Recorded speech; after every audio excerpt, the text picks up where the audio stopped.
Hello dear students. So respiration को हम conclude करने की कोशिश करते हैं आज की क्लास में। रेस्पिरेशन इन ह्यूमन बींग्स और ह्यूमन रेस्पिरेटरी सिस्टम जो है इसको समझने की कोशिश करेंगे। ठीक है। सो आप सभी को पता है कि ह्यूमन बींग्स जो है बाकी सभी जो लैंड एनिमल्स होते हैं उन्हीं की तरह कह सकते हैं कि एयर ब्रीदर्स होते हैं और उस एयर को ब्रीथ करने से जो ऑक्सीजन उनको मिलती है उसका यूज़ करके जो है वो एक तरह से हम कह सकते हैं कि जो फूड होता है उससे एनर्जी जो है एक्सट्रैक्ट करते हैं। ठीक है। सो ये बात आपको ऑलरेडी पता है।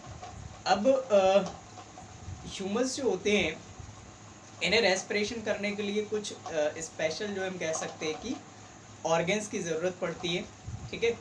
या यूँ कहूँ कि इनका जो मेन रेस्पिरेटरी जो ऑर्गन होता है वो बेसिकली क्या होता है, लंग्स होते हैं। ठीक है। सो लंग्स जो है वो ह्यूमन के अंदर मेन जो है रेस्पिरेटरी ऑर्गन है। बट जो है इस लंग को सपोर्ट करने के लिए बहुत सारे और ऑर्गन्स भी क्या होते हैं, इसको क्या करते हैं, सपोर्ट करते हैं। राइट। सो एक पूरा का पूरा क्या हो जाता है, एक रेस्पिरेटरी सिस्टम बन जाता है। ठीक है। और वो रेस्पिरेटरी सिस्टम जो है रेस्पिरेशन की प्रोसेस को अंजाम देता है, या हम कह सकते हैं कि पूरी की पूरी जो रेस्पिरेशन की प्रोसेस जो होती है उसको कंप्लीट करने में हेल्प करता है। ठीक है। सो रेस्पिरेटरी सिस्टम और ह्यूमन के अंदर किस तरह से रेस्पिरेशन होता है, इस चीज़ को हम दो हेड के अंदर जो है समझने की कोशिश करेंगे। सबसे पहले हम देखेंगे कि किस तरह से जो है ह्यूमन रेस्पिरेटरी सिस्टम होता है, उसके क्या क्या हम कह सकते हैं कि ऑर्गन्स होते हैं, उसमें कौन कौन से ऑर्गन्स इन्वॉल्व होते हैं, उनके अपने अपने क्या क्या फंक्शंस होते हैं, और फाइनली हम कह सकते हैं कि इन सब का एक कंबाइन जो है एफर्ट जो है वो देखने की कोशिश करेंगे, जो अल्टीमेटली जो है लीड करेगा, या अल्टीमेटली जो हम कह सकते हैं कि रेस्पिरेशन की प्रोसेस को कंप्लीट कर पाएगा। ठीक है। उसके बाद जो भी थोड़ी बहुत चीज़ें जो बचेंगी उनके लिए एक सेपरेट और वीडियो अपन कर लेंगे, तो फाइनली जो है रेस्पिरेशन हमारा कंप्लीट हो जाएगा। ठीक है। सो चलिए स्टार्ट करते हैं। सबसे पहले रेस्पिरेटरी सिस्टम क्या होता है इसको देखने की कोशिश करेंगे। ठीक है। रेस्पिरेटरी सिस्टम कुछ भी नहीं है, एक ऐसा सिस्टम जिसके अंदर बहुत सारे ऑर्गन्स जो है वो पार्टिसिपेट कर रहे हैं, या हम कह सकते हैं कि उसके अंदर इन्वॉल्व हैं to conclude the process of और to complete the process of respiration. ठीक है।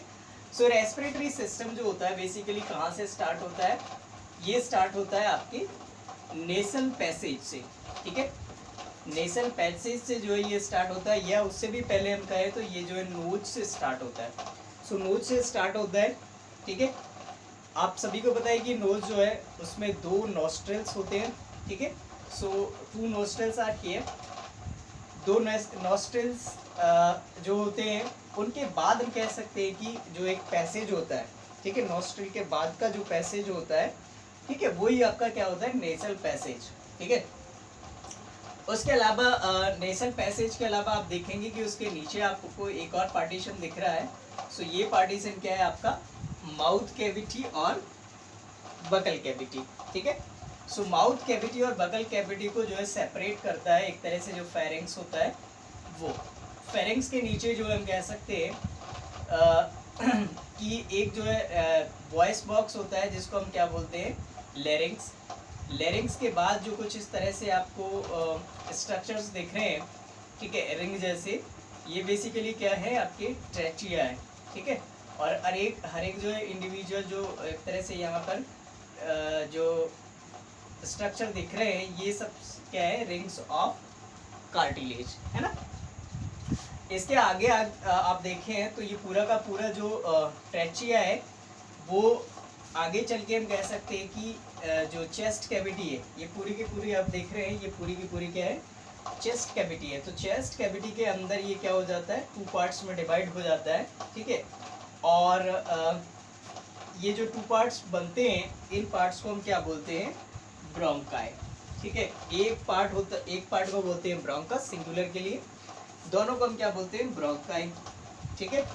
ब्रोंकाई जो है, दोनों ब्रोंकाई दोनों लंग्स में हम कह सकते हैं कि एंटर करती हैं, या हम कह सकते हैं कि दोनों लंग्स में जो है ये जो है पहुंचती हैं। ठीक। आगे चल के जो ब्रोंकाई होती है ये कुछ और पार्ट्स में जो हम कह सकते हैं कि फर्दर डिवाइड हो जाती है, जिनको हम बोलते हैं ब्रोंकियोल्स। ठीक है, so bronchi even further divided it becomes bronchioles, right. अब उसके बाद आप देखें तो और आगे आगे चलते जाए तो सबसे लास्ट में हम कह सकते हैं कि बहुत ही स्मॉलेस्ट जो हम कह सकते हैं कि ब्रोंकियोल्स, जिसमें पाउच जैसे स्ट्रक्चर्स आपको दिखेंगे। ठीक है, ये सैक लाइक के या पाउच जैसे स्ट्रक्चर्स जो दिख रहे हैं, इनको हम बोलते हैं अल्वियोलर सैक्स। ठीक है, अच्छा उसके बाद आप देखेंगे इस साइड में तो ये कुछ जो स्ट्रक्चर्स यहाँ पे बीच बीच में आपको दिख रहे हैं, जिनको जो हम कह सकते हैं कि रिब जो है या रिब का जो केज है एक तरह से, वो जो है जिससे घिरा हुआ है।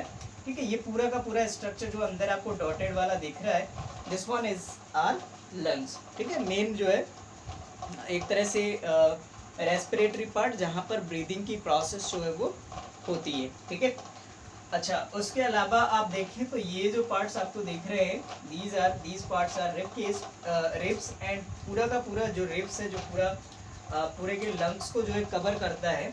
ठीक है, उसको हम क्या बोलते हैं, रिब केज। ठीक है, सो आप सभी को समझ आ गया कि ये अच्छा, और एक लास्ट इम्पॉर्टेंट और ऑर्गन है, ये जो आपको दिख रहा है, ये नीचे सबसे, ये हमारा क्या है, दिस वन, ये एम शेप का यहाँ पर जो स्ट्रक्चर आपको दिख रहा है, ये शीट जैसा, ये आपका क्या है, डायफ्राम है। ठीक है, so this one is a diaphragm. तो ये पूरा का पूरा आप कह सकते हैं कि सिस्टम, ये पूरे के पूरे ऑर्गन्स टुगेदर जो है रेस्पिरेटरी सिस्टम बनाते हैं। ठीक है, अब हम देखते हैं कि ये किस तरह से हर एक का थोड़ा थोड़ा हम जो है फंक्शन देखने की कोशिश करते हैं, then we will finally talk about the respiratory process, right. So सबसे पहले क्या होगा, जो एक तरह से नोज़ है, नोज़ के जो हम कह सकते हैं कि जो एंटीरियर पार्ट होता है, जिसको हम बोलते हैं नॉस्ट्रिल्स। सो दो नॉस्ट्रिल्स होते हैं।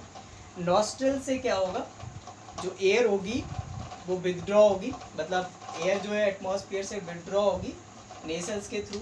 ठीक है, सॉरी, जो नॉस्ट्रिल्स होते हैं उसके थ्रू। सो नॉस्ट्रिल्स के थ्रू एयर जो है अंदर जाएगी।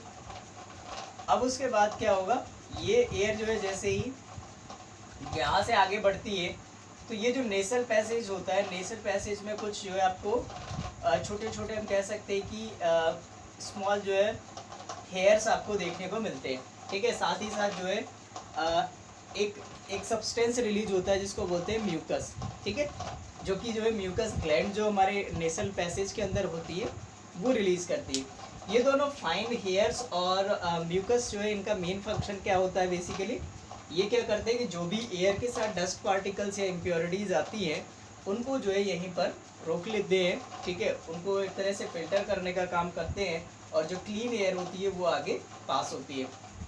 ठीक है, आगे अब देखें तो फेरिंग्स आपको स्ट्रक्चर देखता है। फेरिंग्स जो होता है, हम कह सकते हैं कि ये जो ट्रेची वाला पार्ट है, ट्रेची, और यूँ आप समझिए कि जो नेसल पैसेज होता है, सो नेसल पैसेज और ट्रेची के बीच का जो पार्ट होता है, उसको हम बोलते हैं फेरिंग्स।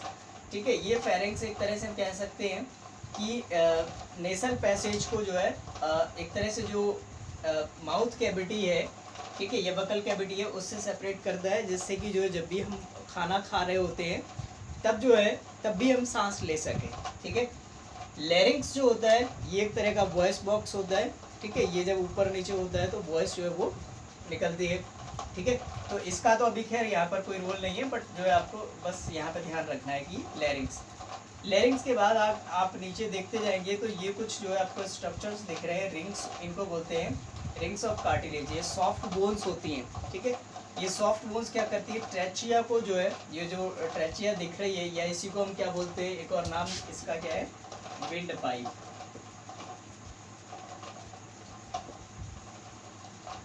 ठीक है, सो विंड पाइप जो है इसको सपोर्ट करती है। कब, जब जो है इसके अंदर एयर नहीं आ रही होती है, तब इसको जो है सपोर्ट करता है। ठीक है, इसको कोलैप्स होने से बचाता है, रिंग्स ऑफ कार्टिलेज। ठीक है, आगे बढ़ते हैं। ये जो आपको दो स्ट्रक्चर्स दिख रहे हैं, पहले भी मैंने बता दिया, ब्रोंकाई है। ठीक है, ब्रोंकाई जो है लंग्स के अंदर जाती हैं। लंग आगे चल के जो है ये और डिवाइड होती है ब्रोंकियोल्स में, and bronchioles further divided into alveolar sacs, जिनका जो है मिलियंस में नंबर होता है। ये इतने सारे डिवीज़न होने के पीछे रीजन होता है कि ये ज़्यादा से ज़्यादा हम कह सकते हैं कि सरफेस जो है प्रोवाइड कर सके अंदर, ठीक है। ऐसा माना जाता है कि ये अल्वियोलर सैक्स जो है इनका नंबर इतना ज़्यादा होता है कि अगर सभी को अनफोल्ड किया जाए तो ये 80 स्क्वायर मीटर तक जो है इनका हम कह सकते हैं कि लेंथ में ये आएंगे। सो काफ़ी ज़्यादा एरिया बढ़ाने का इनका काम होता है, ताकि जो है जो एयर है मेनली वो क्या हो सकती है, वो जो है इजीली हम कह सकते हैं कि एक्सचेंज हो सके, ठीक है। सो ये एक चीज़ दिख रही है आपको। अब आप देखेंगे कि मेन काम जो है एयर जब इसके अंदर आती है तो फाइनली जो है किसके अंदर पहुंचती है, अल्वियोलर सैक्स के अंदर। और अल्वियोलर सैक्स जो होते हैं उनके सराउंडिंग में हम कह सकते हैं कि बहुत सारी ब्लड कैपिलरी जो है वो एक तरह से सराउंडेड रहती है। तो ब्लड कैपिलरी जो है वो क्या करती है कि जो ऑक्सीजन रिच जो है एयर आती है, या हम कह सकते हैं ऑक्सीजन जो आती है वो ऑक्सीजन को जो है जब ये जो है डिफ्यूज़ कर देती है तो वो सीधी जो है ब्लड कैपिलरीज के अंदर जाती है, ठीक है। और वो ब्लड कैपिलरीज से ऑक्सीजन जो है बॉडी के डिफरेंट पार्ट्स तक पहुंचाने का काम इनका एक तरह से होता है। सो हम कह सकते हैं अल्वियोलर सैक्स जो होते हैं या पाउच लाइक स्ट्रक्चर्स होते हैं, इनका बहुत ही अहम रोल होता है रेस्पिरेटरी सिस्टम के अंदर, ठीक है। अच्छा, उसके अलावा आप देखेंगे कि रिब्स जो है ये सारा का सारा एक रिब केज स्ट्रक्चर बनाती हैं। और रिब केज स्ट्रक्चर जो है क्या करता है, एक तरह से जब भी जो है एयर को ब्रीथ करना होता है तो ये इसका मूवमेंट ऊपर और नीचे की तरफ होता है, जिससे जो है वॉल्यूम को कम या ज़्यादा करके जो गैसेस होती है उसको एक्सचेंज करने में हेल्प मिलती है, ठीक है। उसके अलावा ये जो है लंग्स को थोड़ा हेल्प भी कर प्रोटेक्शन भी प्रोवाइड करती है, ठीक है। ये दोनों स्ट्रक्चर्स आपको जो दिख रहे हैं रिब केज के अंदर वो जो है लंग्स हैं। लंग्स जो है ब्रीदिंग मेनली यहीं पर होती है। इनके बाहर एक मेम्ब्रेन होती है, इसको बोला जाता है प्लूरा, ठीक है। इनके अंदर जो मेम्ब्रेन इसके बाहर जो मेम्ब्रेन होती है इसको क्या बोलते हैं, प्लूरा। सो प्लूरा एक जो है मेम्ब्रेन होती है, राइट। अच्छा, अब लास्ट में जो है जो बात करेंगे हम डायफ्राम की। ये एक तरह से हम कह सकते हैं कि मस्कुलर शीट होती है, मसल वाली शीट होती है। ये जो है क्या करती है कि एक तो जो है जो चेस्ट कैविटी आपको दिख रही है इसको कई बार थोरेसिक कैविटी भी बोलते हैं। तो ये जो चेस्ट कैविटी होती है उसको नीचे जो आपकी एब्डोमिनल कैविटी होती है उससे सेपरेट करती है, और दूसरा जो है इसके ऊपर और नीचे अपवर्ड एंड डाउनवर्ड मूवमेंट में, मतलब जो लंग्स वगैरह होते हैं, ये हम कह सकते हैं कि पूरी की पूरी कैविटी ऊपर नीचे होती है, इसमें इसका भी जो है इसका सबसे अहम रोल होता है, ठीक है। सो ये तो था सबका इंडिविजुअल काम, ठीक है, सबका क्या क्या जो है काम हो सकता है, ये सारी चीज़ें बुक में आप यही करेंगे कि सबसे पहले जो है आप अपना डायग्राम बनाने के बाद हर एक जो पार्ट है उसके सेपरेटली जो है उसका वर्क जो है उसमें से नोट कर लेंगे, जो मैंने आपको डिस्कस भी कर दिया है, और लास्ट में जो है किस तरह से रेस्पिरेटरी प्रोसेस होती है उसको आप समझेंगे, ठीक है। तो ये था सारा का सारा रेस्पिरेटरी सिस्टम। अब हम देखते हैं कि रेस्पिरेशन की प्रोसेस एक्चुअली किस तरह से ह्यूमन बींग्स के अंदर होती है। तो होता क्या है कि जब भी हम क्या करते हैं हमें एयर ब्रीथ करनी होती है, राइट। बहुत ध्यान से आप समझें इस चीज़ को। जब भी हमें एयर ब्रीथ करनी होती है तो आप देखते होंगे कि जो हमारा जो चेस्ट कैविटी या थोरेसिक कैविटी वाला पार्ट है वो ऊपर की तरफ रेज होने लगता है, किस तरह से, इस तरह से, ठीक है। सो ये पूरा का पूरा पार्ट क्या हो रहा है, ऊपर की तरफ आ रहा है, ठीक है। मतलब हुआ क्या, यहाँ पर दो चीज़ें होगी। यहाँ पर जो मूवमेंट में सबसे इम्पॉर्टेंट जो है काम होगा वो दो चीज़ों का होगा। सबसे पहला जो है हम कह सकते हैं कि जो आपका रिब केज है, ठीक है, उसका, और दूसरा जो है डायफ्राम का, ठीक है। ये दोनों चीज़ों का इम्पॉर्टेंट रोल होने वाला है अभी इस पूरे के पूरे डिस्कशन में, ठीक है। सो क्या होगा इसके अंदर, देखते हैं क्या होता है। जैसे जैसे ऊपर की तरफ, मतलब हमारा जो है चेस्ट कैविटी या थोरेसिक कैविटी ऊपर की तरफ आती है, तो ये जो आपको बीच बीच में जो रिब्स दिख रही हैं इनके बीच में क्या होते हैं, रिब मसल्स होते हैं, रिब मसल्स क्या होते हैं, ऊपर जो है कैसे आने देते हैं पूरी कैविटी को, जब जो है ये खुद अपने आप को कॉन्ट्रैक्ट कर लेते हैं। मतलब जैसे ही जो है रिब्स के बीच में जो है जो मसल्स होते हैं, रिब्स के बीच में जो मसल्स होते हैं जैसे ही कॉन्ट्रैक्ट होना शुरू हो जाते हैं, मसल्स जैसे कॉन्ट्रैक्ट होंगे, कॉन्ट्रैक्ट होने से क्या होगा कि पूरा का पूरा रिब केज जो स्ट्रक्चर है वो ऊपर की तरफ आने लगेगा, रिब केज जो है ऊपर आने लगेगा, ऊपर आएगा, साथ ही साथ जो ये आउटवर्ड भी जो है जाएगा। मतलब एक तो ऊपर की तरफ आएगा, दूसरा आउटवर्ड भी जाएगा, ठीक है। दूसरा अगर हम इसकी बात करते हैं डायफ्राम की, तो डायफ्राम के साथ इसका जस्ट रिवर्स होगा। मतलब क्या होगा, डायफ्राम जो है नीचे की तरफ जाएगा, ध्यान से समझना, रिब केज स्ट्रक्चर जो है ऊपर की तरफ आएगा और अपवर्ड जाएगा, आउटवर्ड जाएगा, ठीक है। So movement of rib cage upward and outward, ठीक है, and the movement of diaphragm is downward. तो ये नीचे जा रहा है, ये ऊपर जा रहा है और बाहर की तरफ फैल रहा है, तो ऑब्वियस सी बात है कि क्या होगा कि चेस्ट कैविटी में स्पेस जो है ज़्यादा बढ़ जाएगी, मतलब स्पेस ज़्यादा बन जाएगी। इसका मीनिंग क्या है कि वॉल्यूम जो है अब क्या हो गया, बढ़ गया, चेस्ट कैविटी के अंदर वॉल्यूम बढ़ गया, चेस्ट कैविटी फैल गई। चेस्ट कैविटी फैलने का मीनिंग क्या हुआ कि उसके अंदर अब जो है जो प्रेशर था वो जो है नीचे आ गया, ठीक है। प्रेशर क्या हो गया, प्रेशर कम हो गया, और प्रेशर कम हो गया लेकिन जो एयर जो अंदर आई है उसका प्रेशर क्या है, ज़्यादा है।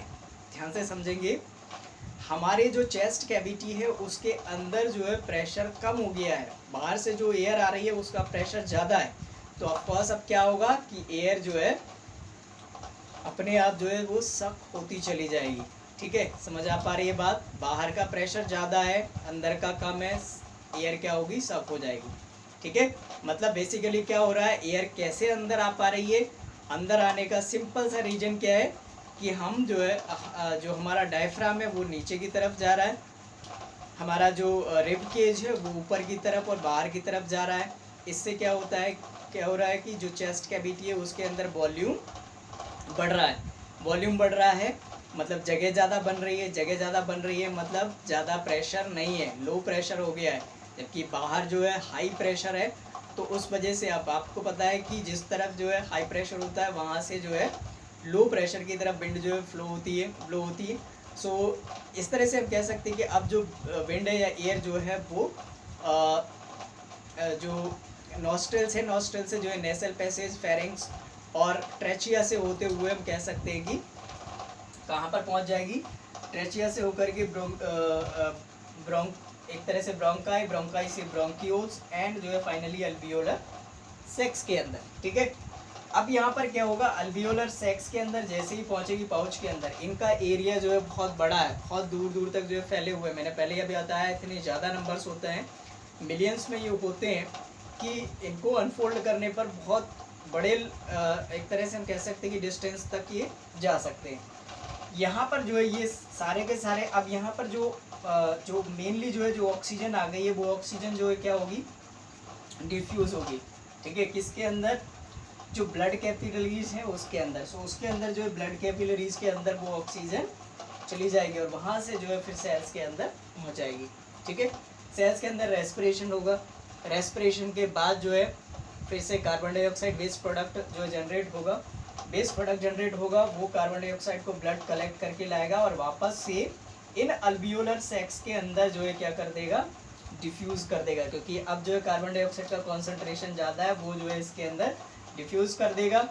यहाँ से जो है हम कह सकते हैं कि अल्वियोलर सैक्स से जो है कार्बन डाइऑक्साइड कलेक्ट होगी, अगेन जो है वो ब्रोंकियोल्स में जाएगी, ब्रोंकियोल से ब्रोंकाइस के अंदर जाएगी और ब्रोंकाइस से फाइनली जो है ऊपर की तरफ जाएगी। लेकिन ये जाती कैसे है, जाने में जो है फिर से इनका क्या होता है, मूवमेंट होता है, ठीक है। अब इस बार जो है जब एयर को बाहर निकालनी होती है, ठीक है, उस केस में क्या होता है कि जो रिब केज होता है वो क्या हो जाता है, रिब केज के अंदर जो बीच बीच में जो मसल्स होते हैं या रिब मसल्स जिनको बोलते हैं, तो ये रिब मसल्स जो होते हैं वो क्या हो जाते हैं, रिलैक्स हो जाते हैं। पहले क्या हो रहा था, जब हम एयर ब्रीथ कर रहे थे, एयर ब्रीदिंग पॉसिबल कब हुई थी, जब ये कॉन्ट्रैक्ट हो रहे थे मसल्स। अब जो है ये मसल्स रिलैक्स हो रहे हैं, रिलैक्स हो रहे हैं मतलब हमारी जो चेस्ट कैविटी है वो अब क्या होगी, या मैं कहूँ कि जो रिब केज है वो रिब केज पूरा का पूरा जो है अब डाउनवर्ड जो है मूव करने लग जाएगा। डाउनवर्ड मूव करने के अलावा जो है ये इनवर्ड जाएगा, मतलब कुछ इस तरह से जाएगा, ऐसे इनवर्ड होते हुए जो है नीचे की तरफ जाएगा। जबकि जो आपका डायफ्राम है, डायफ्राम क्या होगा, ऊपर की तरफ आएगा। डायफ्राम जो है वो ऊपर आएगा, मतलब उसका अपवर्ड मूवमेंट होगा। तो दो चीज़ें, रिब केज जो है क्या हो रहा है, रिब केज जो है उसका डाउनवर्ड एंड इनवर्ड मूवमेंट हो रहा है।